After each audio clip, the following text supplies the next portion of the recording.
Example 8 में बढ़ते हैं, जिसमें दोनों x भी रेसिप्रोकल में और y भी रेसिप्रोकल में दिया हो। यानी कि लिखा हुआ है 1/2x minus 1/y is equal to -1 and 1/x plus 1/2y is equal to 8, जहाँ बताया गया है कि x भी 0 नहीं होगा और y भी 0 नहीं होगा। आप बता सकते हैं कि ये कंडीशन क्यों दिया है? क्योंकि x वो अनडिफाइंड हो जाएगा सबसे पहले तो, क्योंकि किसी चीज़ का डिनोमिनेटर अगर 0 होता है तो याद रखिएगा कि 1/0 या 2/0 या 10/0 कुछ भी हो, डिनोमिनेटर में 0 होता है तो वो क्वेश्चन ही क्या हो जाता है? अनडिफाइंड, माने अपरिभाषित। ठीक ना? तो डिनोमिनेटर कभी भी 0 नहीं होना चाहिए, इसीलिए उन्होंने पहले ही मना रख कर दिया है कि x का वैल्यू अगर 0 आ रहा है तो वो मत लीजिएगा, y का वैल्यू 0 आ रहा है तो मत लीजिएगा। अब क्वेश्चन डिफाइंड है, ये क्वेश्चन ने बता दिया है, तो अब जो है हमको x और y के लिए ही सॉल्व करना है। लेकिन यहाँ पे अगर आप ऐसे ही सॉल्व करने बढ़ गए एलसीएम लेके कि भैया 2x और y का एलसीएम ले लेते हैं, x और 2y का एलसीएम ले लेते हैं, तो बड़ी प्रॉब्लम में पड़िएगा। बिल्कुल वैसे नहीं बनाएंगे। इसमें भी हम यहाँ पे लिखेंगे पहले इक्वेशन को ऐसे, 1/2 है पहले से इंटू 1/x लिख देंगे। कोई दिक्कत है? ये आ जाएगा ना, 1 1 जा 1 2x, ये -1/y तो सीधे दिख ही रहा है, कोई दिक्कत है नहीं, इज इक्वल टू -1। यहाँ पे देखिए यहाँ भी 1/x दिख रहा है, कोई दिक्कत नहीं है, लेकिन यहाँ पे हम लोग 1/y की तरह बना लेंगे इसको। कोई दिक्कत? ऐसे लिख सकते हैं ना। अब उसके बाद मान लेंगे 1/x जो नीचे दिख रहा था उसको मान लेंगे हम t1 एंड 1/y जो है उसको हम मान लेंगे t2। समझ में आया? u भी मानने में दिक्कत होता है, जानते हो क्या दिक्कत होता है? u और v एक ही जैसा लगता है,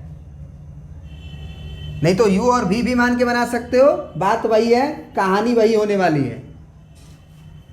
तो अब जो है 1/x को अगर t1 मान लिए तो इक्वेशन कैसे बदलेगा? कैसे बदलेगा? ये 1/2 नजर आएगा और 1/x तो t1 हो जाएगा, सही है? -1/y क्या नजर आने लगेगा? t2 और बराबर में -1। और दूसरा इक्वेशन क्या नजर आएगा? तो ये 1/x नजर आएगा t1, अब प्लस 1/2 रहेगा, इंटू में 1/y है तो 1/y का मतलब इंटू t2 और इज इक्वल टू 8। सही है? बोलो, बढ़िया है। अब जरा सोचो कि यहाँ से जो डिनोमिनेटर का 2 है कैसे गायब हो सकता है? अगर हम इस इक्वेशन में 2 से दोनों तरफ गुना कर दें। नहीं, इस इक्वेशन में मान लो इसको हम लोग इक्वेशन 1 माने हैं, इसको इक्वेशन 2 माने हैं, तो इक्वेशन 1 में हम दोनों तरफ अगर 2 से गुना कर दें तो ये 2 कट नहीं जाएगा? नहीं तो तुम एलसीएम ले लो, एलसीएम ले लो, 2 और 1 का एलसीएम 2 होगा, तो ये हो जाएगा तुम्हारा t1 और माइनस 2t2 और बराबर -1।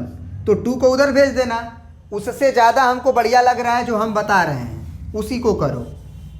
ये सब ओल्ड वर्जन है, ये सब ओल्ड वर्जन है कि आप एलसीएम लो, एलसीएम लो, है ना। अपडेटेड वर्जन क्या है कि आप दोनों तरफ 2 से गुना कर दो इस डिनोमिनेटर को देख के, तो मल्टीप्लाई बोथ साइड बाई 2, तो 2 से गुना करेंगे तो ये क्या हो जाएगा? 2 से पूरा में गुना करना पड़ेगा भाई, 2 से पूरा में करना पड़ेगा ना, और इधर भी 2 से गुना करेंगे तो ये तो -2 हो जाएगा।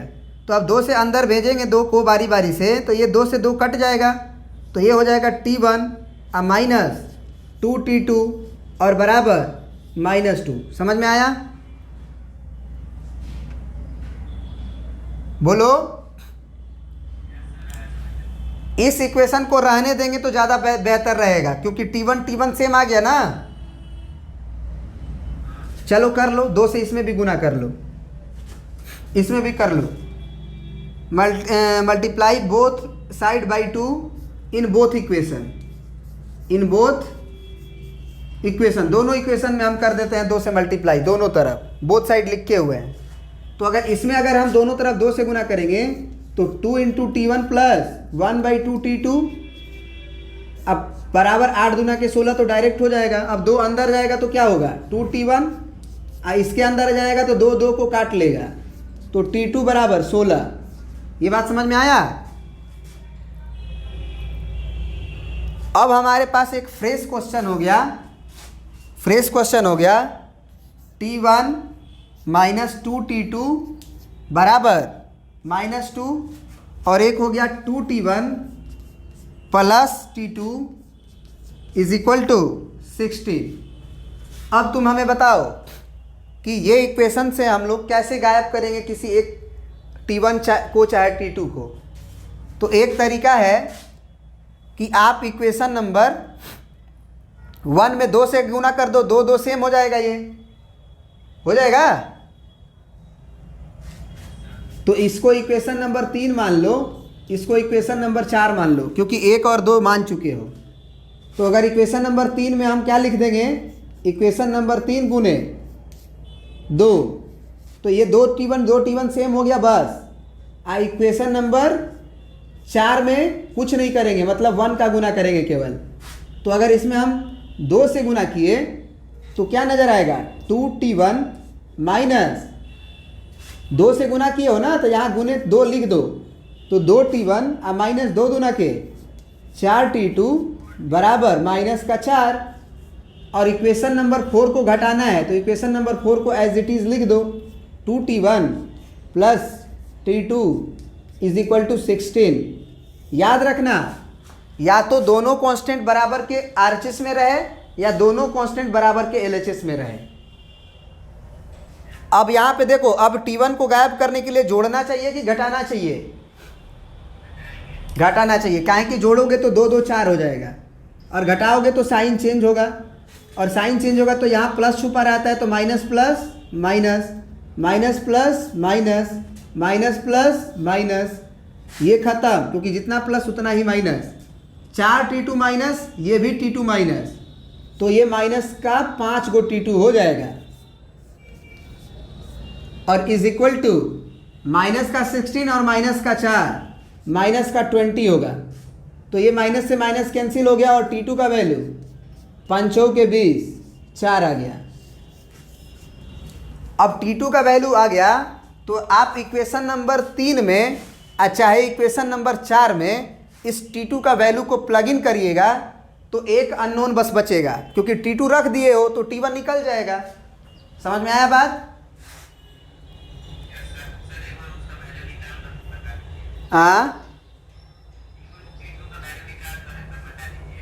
हाँ निकाल रहे हैं, तो थोड़ा सा हमको जगह का कमी लग रहा है, थोड़ा सा मिटाएंगे, इसको मिटा दें। हाँ ठीक है। अब यहाँ से T2 का वैल्यू जो है हमको इक्वेशन नंबर 4 में रखना है, तो डायरेक्ट हम लिखेंगे 4 इम्प्लाई। 4 इम्प्लाई का मतलब 4 को हम छेड़ रहे हैं, 2T1 अब प्लस T2 डायरेक्ट रख दो, 2T1 प्लस T2 है ना, T2 के जगह पे हम 4 रख दिए बराबर 16। अब 4 को उधर भेजोगे तो 2T1 का वैल्यू आएगा 12, तो T1 का वैल्यू आ जाएगा 6, तो T1 भी आ गया। और तो आंसर यहीं पे बच्चा लोग लिख के छोड़ देता है, जो कि गलत है। आपको बोला था solve for x and y, मतलब वो x और y का वैल्यू देखना चाहता है। तो एक्चुअल में T1 का वैल्यू 1/x के इक्वल है, तो T1 के जगह पे हम 1/x लिखेंगे और ये 6 के बराबर होगा। तो इधर भी उल्टा कर दो, इधर भी उल्टा कर दो, तो x बराबर क्या हो जाएगा 1/6। 1/x का उल्टा x/1, अब 6/1 का उल्टा 1/6। T2 जो था 1/y के इक्वल था, तो 4/1 लिख दो, इसको भी रेसिप्रोकल कर दो, तो 1/y y/1 के इक्वल और 4/1 1/4 के इक्वल।